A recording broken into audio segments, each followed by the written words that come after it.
Friends, welcome to my channel. ఈరోజు మినీలాగ్ వచ్చేసి Friday పూజ అండి. ఈరోజు ఫ్రైడే కదా, సో పూజ చేసుకున్నాను. ఫస్ట్ తులసి చెట్టుకి అయితే పూజ చేసుకున్నానండి.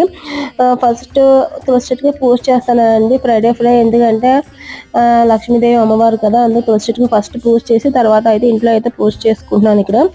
ఇక్కడైతే దీపాలు అవన్నీ వెలిగించానండి. ఇంకా అగరబత్తి డూప్ స్టిక్కర్స్ అన్ని వెలిగించి ఇంకా ప్రసాదం అయితే చిప్స్ పెట్టానండి. పట్టుకుబదం చిప్స్ ఉంటాయి కదా, అవి పెడతానండి డైలీ. నేనైతే డైలీ పూజ చేసుకుంటానండి.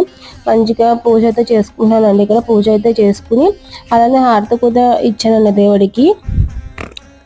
హారతి ఇచ్చిన తర్వాత ఎవ్రీ ఫ్రైడే నేను ధూపం అన్నది కూడా వేస్తానండి. బొగ్గులతో ధూపం అన్నది కూడా వేస్తాను. బొగ్గులు కాల్చి ఇంకా సాంబ్రాణి వేసి ధూపం అయితే వేస్తానండి. అలానే ఇక్కడ నేను కడ్డీలు తగిలించాను కదా, అవి అయితే మీషోలో తీసుకొని చాలా బాగున్నాయండి. ఇలా పొగ వస్తుందండి. సో మీకు నచ్చితే లైక్ చేయండి, షేర్ చేయండి, సబ్స్క్రైబ్ చేయండి. Thank you for watching. Bye bye. Please like చేయండి.